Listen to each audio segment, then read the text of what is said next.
Thank you, Mr. MC. Assalamualaikum. Good evening, ladies and gentlemen. Welcome to Cinematic Frontiers, where we're going to explore innovation, infrastructure, and collaboration within the landscape of ASEAN films. So, everything looks shiny, looks so cool with the toys and gadgets, but I would like to address the elephant in the room. How's the adoption rate in terms of this tech and your services? Maybe we can start with Rashid, where we are right now. Okay, so IMS has been operating for the last 10 years. Our clients are predominantly from Malaysia, although we get a lot of productions from Singapore, from China, UK, US. And I think it's been a very interesting, mainly positive journey. To date, we have helped, or at least our clients have spent over R1 billion in Malaysia.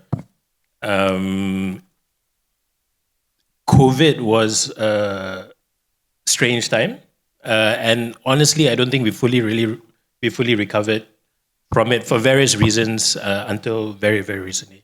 So I think this year, we are extremely positive about the year. We have had a few big productions that we've secured, and we are likely to be fully utilized, fully booked until mid next year. And now we're basically in the process of securing the pipeline for the second half of next year, as well as kind of carrying out and executing some of the plans and investments that we have been working on for some time. And how about Nick? Well, honestly, the use of media tech is really new. So we didn't focus just on film. So since the pandemic, we do quite a bit of live shows, like global esports games, the Olympic esports week, the opening closing ceremonies. We also involved in national days in Singapore, in Brunei. We work on projects as well. So to be honest, the last 3 years, it has been a progressive growth. But for the film sector, the film and media sector, to be honest, I think this year is the starting point, for real. When we launched the studio at Iskandar Malaysia Studio, we do a lot of sharing sessions to basically everyone, government agencies, directors, producers from different countries. We hosted more than 10 sessions. We also hosted schools, right? And it really took off seriously this year. So with our Indonesian partners, we're going to be producing a feature film, a horror feature film that we shot in the studio next month. And we should have our pipeline, fully packed until probably the second quarter of next year as well. Yeah. And how about Loke? For our part, because we are producing those AI tools, okay, to provide to the film industry, okay. So big technology like company like Meta, Google, ByteDance, or even Alibaba and those, okay, they will continuously to develop a lot of good AI tools, okay. So this is very benefit to our industry, okay. So because the costing will be getting lower and lower, okay, but yet you can doing like those 3D animation, CGI, or even motion graphic in very cost-effective way, okay? So I believe that with this costing issue, then all the film production producer or even filmmaker, okay, they will have more focusing on only like the creativity and those good idea for Asian film. Yeah. Before Colin delving into where you are right now, I think because of some of the final slides that you showed, a lot of interest. I think a lot of people start having some ideas. I would like to know, how can they leverage on these opportunities? I think right now the government in terms of infrastructure right now is ready, and I think like media tech right now, as what Rashid and Nick mentioned, we do a lot of remote directing. We do a lot of it's no longer it's like cross-border projects together in that way. So I think a lot of infrastructure is there, and I think people are looking at whether is it Malaysia Singapore co-production or whether it's an international product are seen that way. So there's a lot of opportunity. I mean, right now, this year, we do about 30 co-production from different region. I think it's picking up a lot more. So I think it's a great opportunity for filmmakers right now to adapt the new Gen AI, the tech, the new way of filmmaking. Like for Nick, for someone who have been observing the space for 3.5 years, how do you see this adoption within 5 years, where, especially within ASEAN region? Next 5 years or Next 5 years. Next 5 years. I think with introduction like SpaceX AIDO and also with TCM and going towards a co-production and the use of AI, I think the adoption would be probably more rampant. So I would think that, so I'm not sure how many are art house filmmakers. So I think there will be a divide where you will see probably a search of content creators who are not predominantly from the film media industry going into the film media industry. And then we will see the traditional film media industry folks going towards the short form content space. So I think there will be a convergence of this medium. And the use of AI is going to be like everywhere. Like just now you saw one of the video clip on our site. There's a car driving scene. The video plates were all generated through AI. And that's something that is really new. No one has done it before. But you can imagine that space disrupting. So I think the next 5 years, based on the chart, the growth sector, if ASEAN co-production 3D is really, going on as a real unit, I think this sector will really scale quite fast. For the past few years, we get to see, particularly from the West, where incentive hunting activities have been part of or fundamentals to the way they package the project. And I want to leverage on your background at Grantham and now running IMS. How can ASEAN filmmakers start adopting that mindset as well and start packaging projects where they can leverage on the incentives, but also can bring the cost down, and what kind of mindset and how should they adopt it? Yeah, so I think just in the Malaysian context, I think YB Tuni Ching earlier mentioned, so Malaysia has been running the Film Malaysia Incentive since 2013, very, very successfully, and is one of the more competitive programs out there. It's a 30% rebate on all spend in the country. And that includes spend on non-Malaysian talent as well, right? And I think this is where it's, interesting in the ASEAN context. Obviously, Malaysia has a film in Malaysia mandate. Certain countries like Singapore, for example, it's not about film in Singapore, it's about film with Singapore or by Singapore, right? And I think this is where it's quite interesting in how we can kind of leverage different countries' mandates and different countries' incentive schemes to, in a way, package it together. The other thing I mentioned earlier, the Malaysian rebate applies on non-Malaysian talent as well. So you can be a American production, for example. When you come and shoot in Malaysia, obviously you'll try to source as much as possible your equipment, your crew, your talent from within Malaysia for purely economic reasons, right? It's just cheaper. But if you can't, you do get an incentive on foreign talent. Now, I think what we are trying to sell is not Malaysia. We're trying to sell ASEAN. We're trying to sell Southeast Asia. If Malaysia has amazing crew, right? They've been trained. And over the years, they've been working on Chinese productions, UK productions, US productions. They're really an amazing crew. But, sometimes, we're a relatively small country. Bigger productions may have bigger crew requirements. But rather than bringing that crew in from where they are, for example, if it's an American production, rather than bringing those crew in from US, I think what we're trying to do is work with them and source some of these resources, some of these talents from within the region as well, right? So, Singapore as well, they may not have a lot of physical production crew, but they have a lot of expertise when it comes to technology, when it comes to financing as well, right? at the studios, a lot of our clients bring in their stunt teams, for example, from Indonesia. Indonesia has an amazing stunt team, stunt department teams. Similar, Thailand as well. Some technical crew come in from Thailand, and this has been done for many years in a kind of a ad hoc basis. I think what we're trying to do is be a bit more conscious about how we can leverage on resources from within the region. I like the idea of making films with Singapore, and perhaps a lot of people wondering, like, how do you define that, and what kind of project are you looking for at TCM?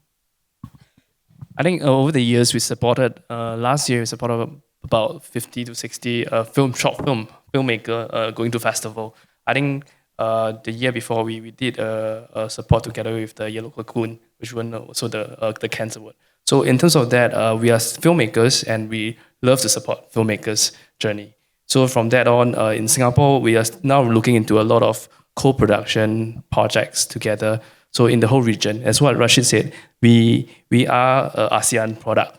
We are making an international ASEAN film in that way to different markets. Because a lot of the time, a lot of filmmakers said, I just want to do it in Singapore. So, but the market is rather small. So now we are coming together in 2 or 3 countries. Then we create content to go access Indonesia. It's a very good market right now. So in terms of like a few countries, a few market, to have a bigger audience. Loke did mention about price point just now, and I think Nick also mentioned a bit about the myth and the reality. What's the real gap between what we think it actually costs and the cost? What's the gap, if you can share? Because some might dream up, I want to go into virtual production instead of going to the moon. It's much easier to shoot in IMS, obviously. It's not recorded, right? Just kidding. But yeah, No, please, look. Maybe you can share a bit. Because just now I actually forgot to play my AI production video. But if let's say later on got opportunity, then we can show some the AI production videos and how it look like. Okay, right. But what I can share is, if let's say by using AI, okay, to generate a video like those CG, okay, while you try to imagine Tom Cruise or flying jump over the bridge and maybe go into the, like Iron Man, go into the planets or all this. Okay, because last time we have experience that we met some filmmaker, which is they are doing this kind of CGI things. They're using more than, I believe that you guys know, more than 1 year or 2 years. The faster is 1 year, 2 years, and spending a lot of money and using a lot of crew to do all this type of production. But if let's say we have an opportunity to show our air production, similar things, we're using 5 of our people complete in 10 days. So you try to imagine the costing. Yeah, this is my point. Maybe Nick can expand a bit further. Okay. Let's hope that this don't sound anything like politically wrong or something.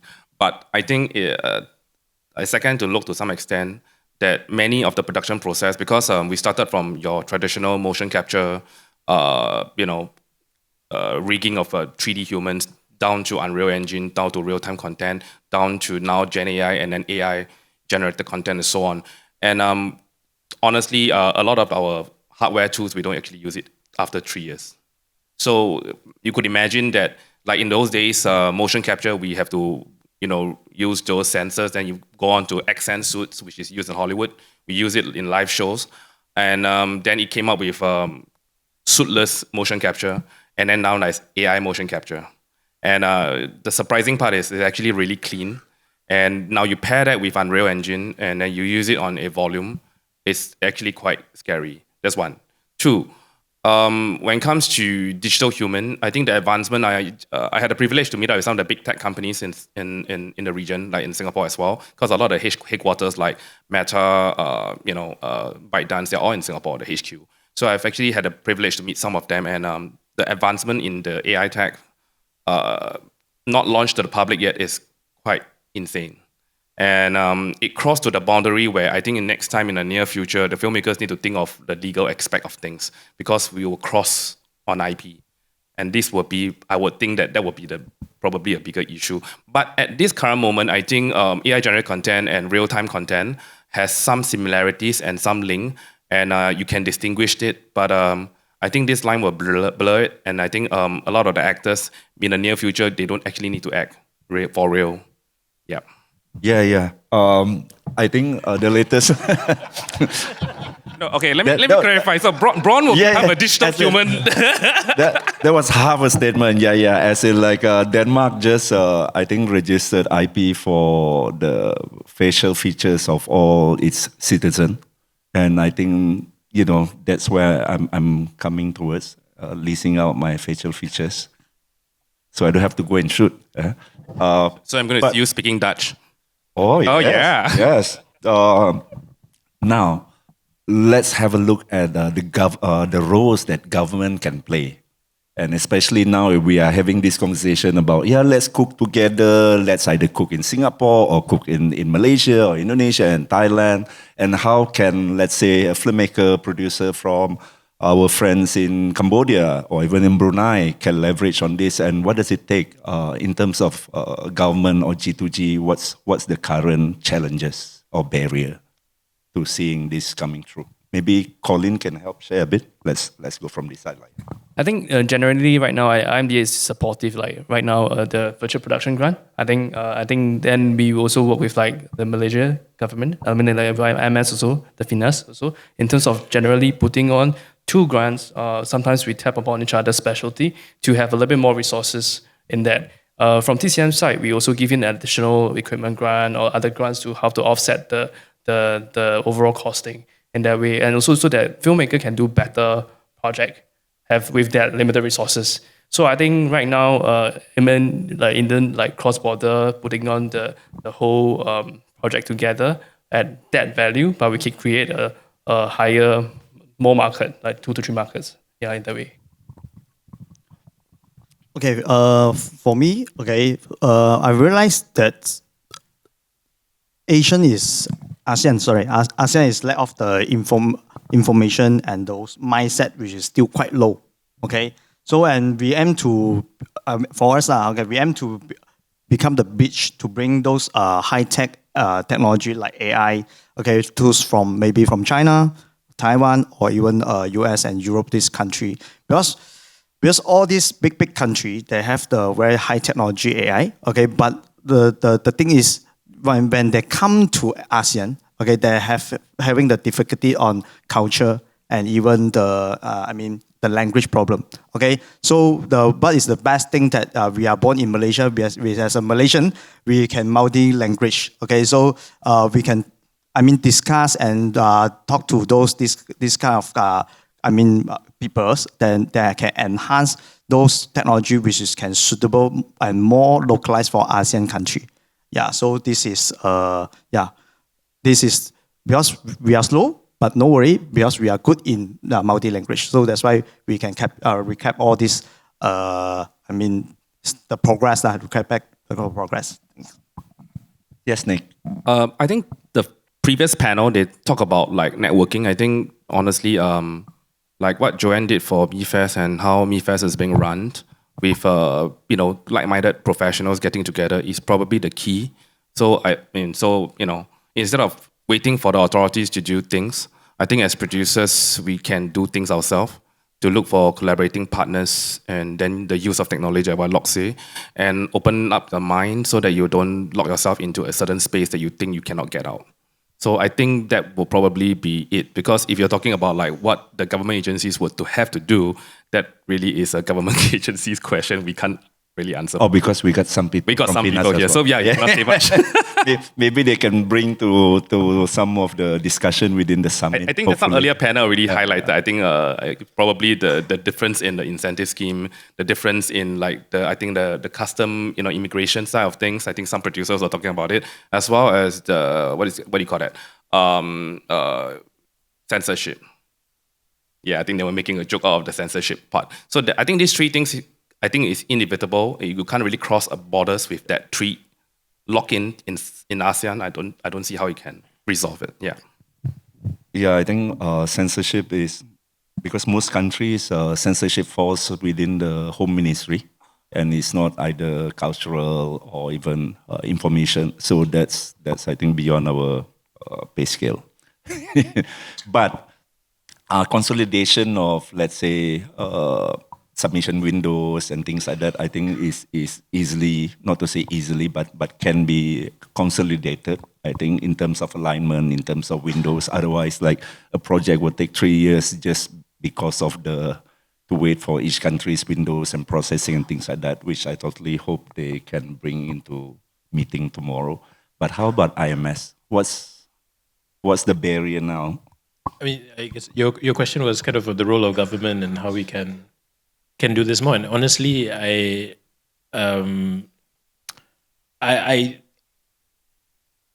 think it is difficult. The previous session, I think Dr. Kamil kind of suggested to have a ASEAN level co-pro treaty, right? And I would love to have that happen. I think, like Nick was saying, just to get it done at the governmental level is always, it always takes forever, and there needs to be a lot of political will. And honestly, to get how many countries in ASEAN? 9, 10. To get all these 10 countries coordinated towards the same goal is always a bit tough. Historically, it's been driven at a industry level, at a producer level. I think Dr. Kamil also mentioned, Malaysia has done many co-productions with Singapore, with Thailand to some extent, right? With Indonesia as well, some successful, some not. But that's been driven at the industry level quite successfully. But to do it at a governmental level, I fear there really needs to be more political will. I mean, let's just be honest, right? Is when we have productions, I give this spiel earlier about how we kind of promote ASEAN crew and all that. And yes, we try. But honestly, is it easier to bring in someone from Indonesia versus someone from Australia? It's not. The process is exactly the same.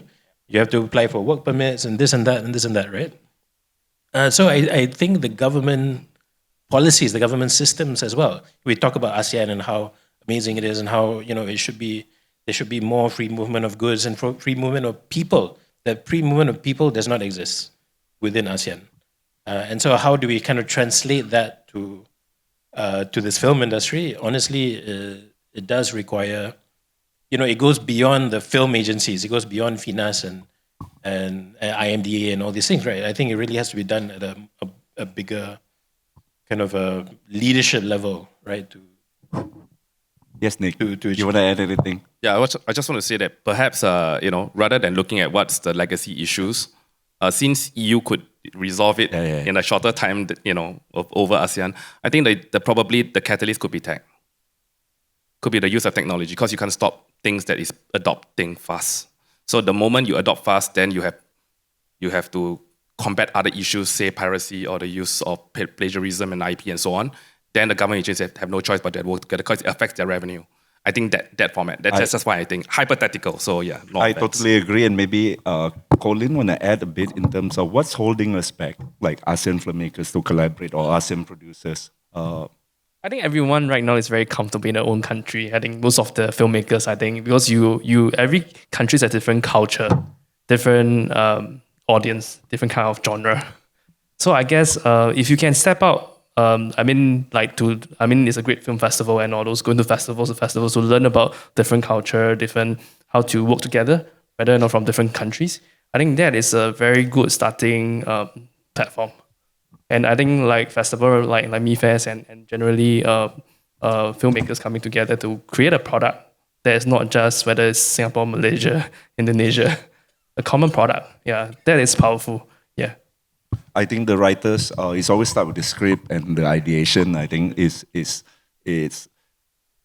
I kind of sense that there's a lot of improvement. There's a lot of we evolve where the story building thought process now consider a larger vision where you have stories being cooked up involving 3 countries. Some worked, some didn't. But I think that's the whole idea.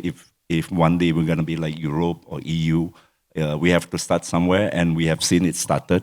Maybe not at the frequency, as often enough, but I think we need a starting point. And Now, perhaps we can open the floor to any questions from the audience.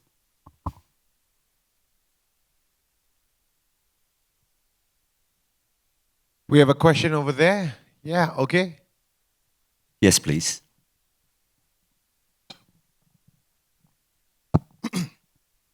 So with AI getting progressively more powerful and cost efficient, I think that's the main thing. We can create images with very, very efficiently with time and cost. And I think with VP, with virtual production, I think there's a lot of added value for the actors and being on set, being able to see what you're going to see on set. Do you think there's a potential where AI is going to surpass the use of VP altogether? Because VP is also extremely costly. It's expensive. It requires a lot of people and a lot of tech. Do the costs outweigh the sort of value of VP? Do you see potentially AI making VP somewhat irrelevant at some point? Is that for Nick or for Loke? For anybody that would like to answer. Yeah, maybe Nick can start. Yeah, it looks like it's for me. Yeah. So actually, the truth is that VP has been very useful for the virtual production space because inherently we are humans. So we still want live action, we still want human actors and so on. Yes, technology can do that, but it's not complete. I think it's probably in the next near future. So I guess having to me, story is still the key, right? You need to have great stories and you need to have great acting, like people like Bront, right? You need that kind of people. You can't replace that with AI yet, right? So I would say in the near term, I think this will go hand in hand because my team, we have quite a fair bit of AI engineers per se, and developers, and combined into the workspace of virtual production. So I would say that AI has become very useful as a tool. So I think common question that a lot of people ask is that, wouldn't it take away jobs? Actually, on the contrary, I think that's where a lot of the creative professionals can start to adopt the tools and then become more effective in the work process because certain things cannot be replaced. For example, like a certain style, certain mood, a certain film aesthetic, and acting and so on. So there are many areas that is fundamentally like why we are attracted to a film, and these are things that you can't replace with technology. So you still have to have combination of both. Yeah, that's how I feel. And of course, with the introduction of AI in the whole process, the cost is actually getting more affordable. So yeah. Thank you very much. Anything Luke wanna add to that? All right. Yes, please. Can I, since I've got the mic, can I ask a question? Just to follow up on that last note. I mean, obviously everybody's heard about how AI could democratize filmmaking, in the sense that on a long term, just talk about how it can essentially create a new economy for independent filmmakers, for example, and to pivot away from the studio system, so that it really belongs to the people in that sense. So what I'm curious to know is how does that apply to ASEAN? Because I've never really known the short term or long term answer to that. If anybody knows. Maybe I just do a quick one. The previous panel, they were all independent producers. I just wanted to highlight because we know, I guess we all know many of them. So there's an example of successful independent producers that made it out of a big studio. I don't know whether I answer your question, but yeah, it is there. Yeah. Maybe Rashid or Colin wanna expand? Or? Yeah, so I guess your question was AI and ASEAN, right? I think.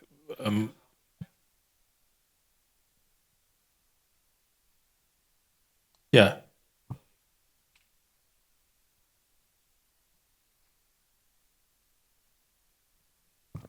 Yes.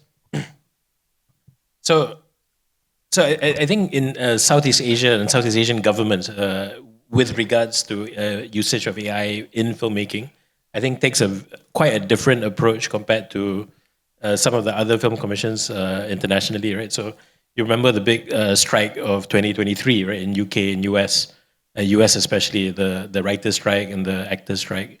a big part of the reason was this resistance towards using AI. I feel that has cooled a bit. You are now seeing platforms like Netflix and all that kind of very happily, not happily, but for now cautiously adopting AI.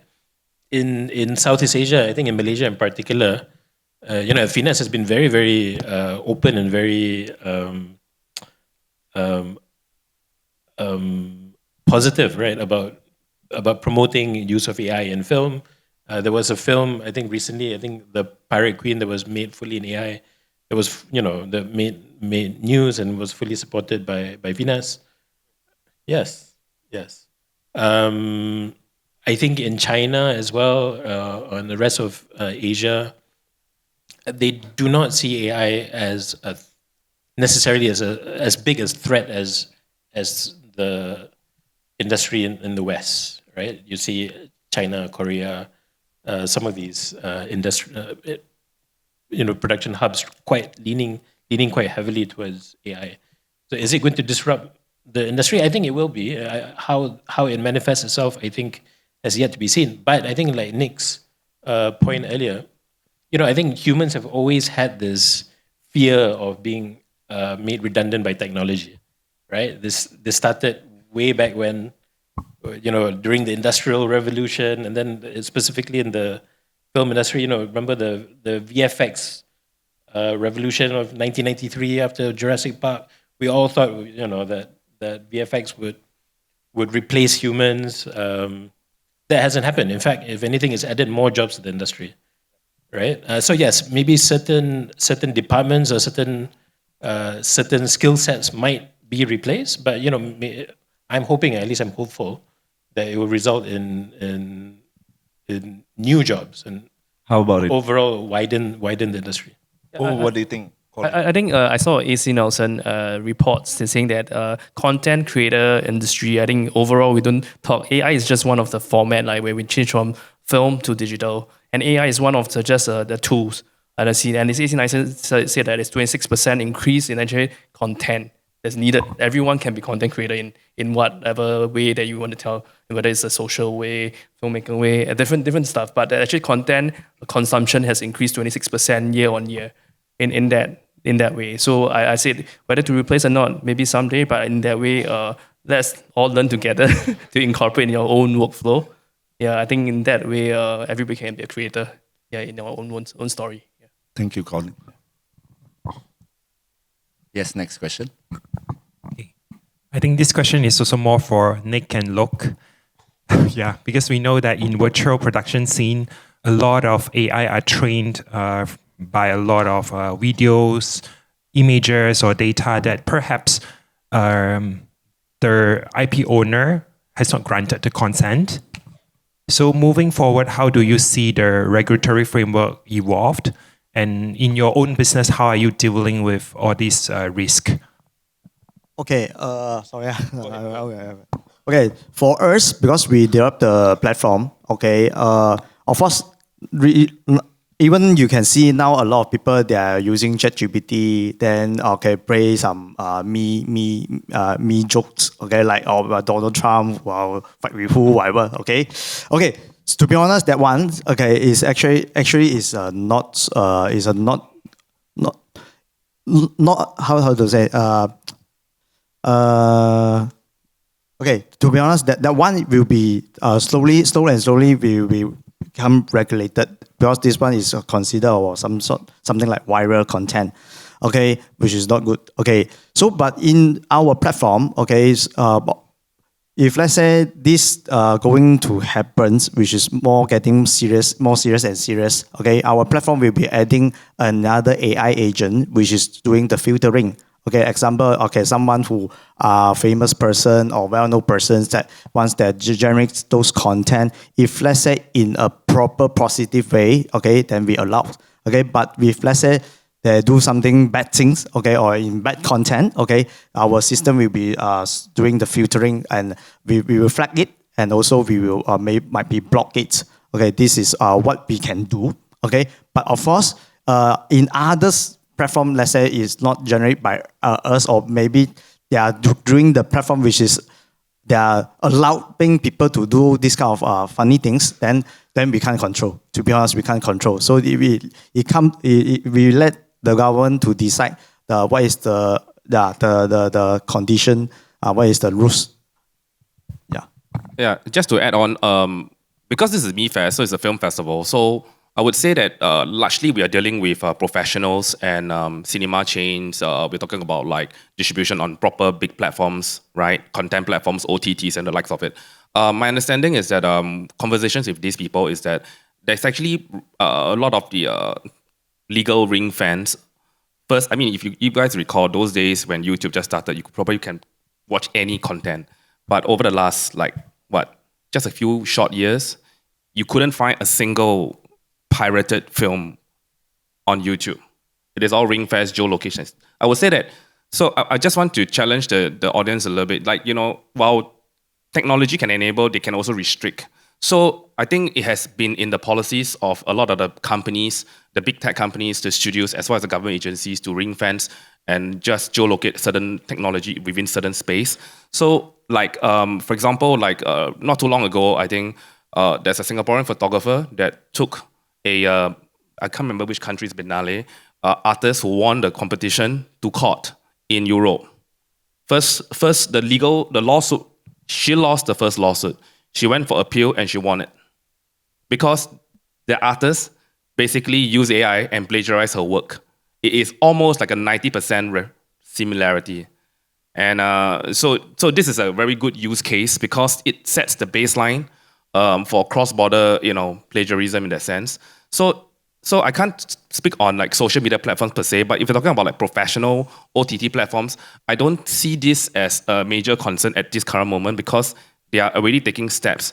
And not too long ago, we were interfacing with a big tech company in Singapore, and we know that they have a few more technology under their sleeve, but they're also rolling out regulations and rules like what are the do's, what are the don'ts. Assuming we launch this thing, what are the so they can restrict. So let's say they have the data, they can see that certain content is just not right. They could just turn off that, all the users will be gone. Like a click of just literally a twitch of a flick or of a switch or something. So in that sense, you know what I mean? So there's a certain control to the tech. It's not like it's totally out of control at this current moment. Yeah. Maybe I can ask one question on behalf of the audience, or do I have to shift that? So what's the most exciting, or what kind of technology on the verge of real adoption that you have seen or you guys have been exposed to? Because the way Nick shared just now, a lot of use cases and things like that. So I'm wondering what else about to come out, please.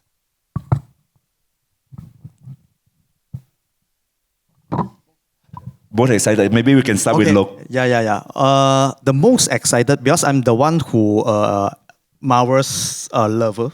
Okay, so when the time that we are using AI to generate those video production content, okay, because we know that if let's say we want to do this kind of quality for like Iron Man, Avenger, all these things, it's not only the costing for the talent, okay, or the actor.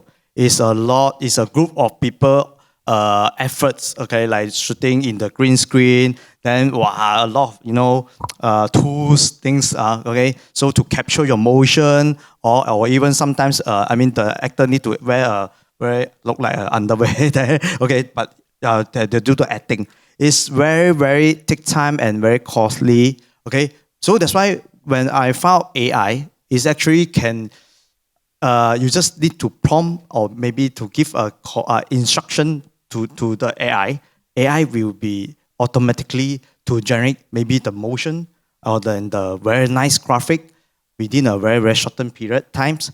And the cost is only, very, very, very low. This is what I found is a more excited part that, AI benefit to movie industry.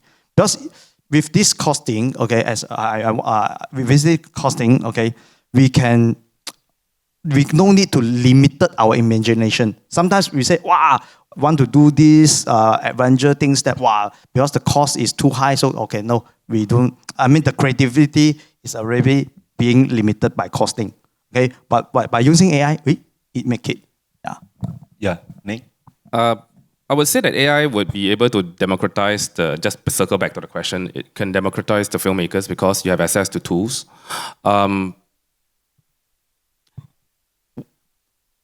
I think probably instead of like, what is the latest of technology, right? I would say, picture this, right? I think many of you have watched Elvis. Have you guys not?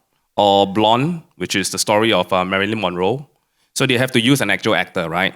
So now, the technology right now, today, as we speak, as I've seen not too long ago, is that I could actually take the likeness of a person.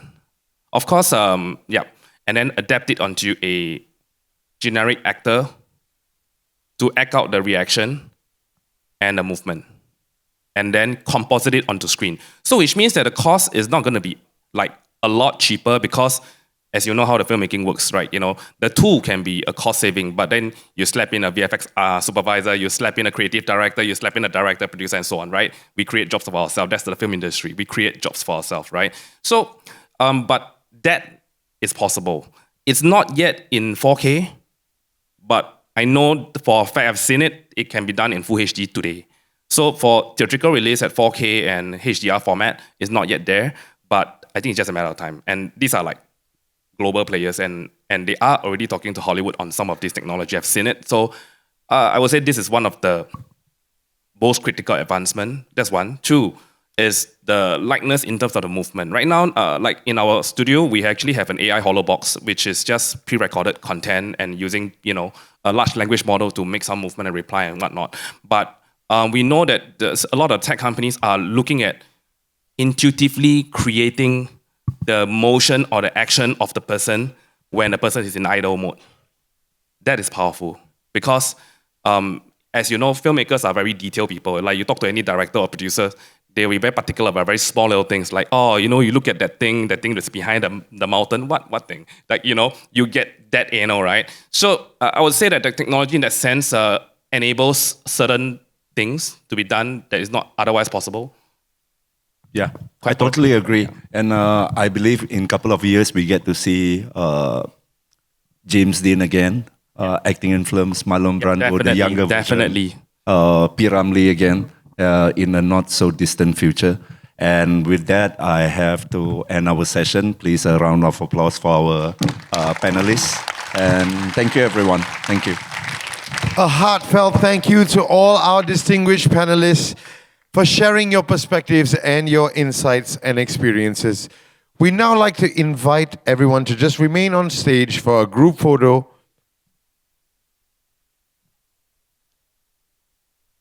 We'd like to also invite Joanne Goh and the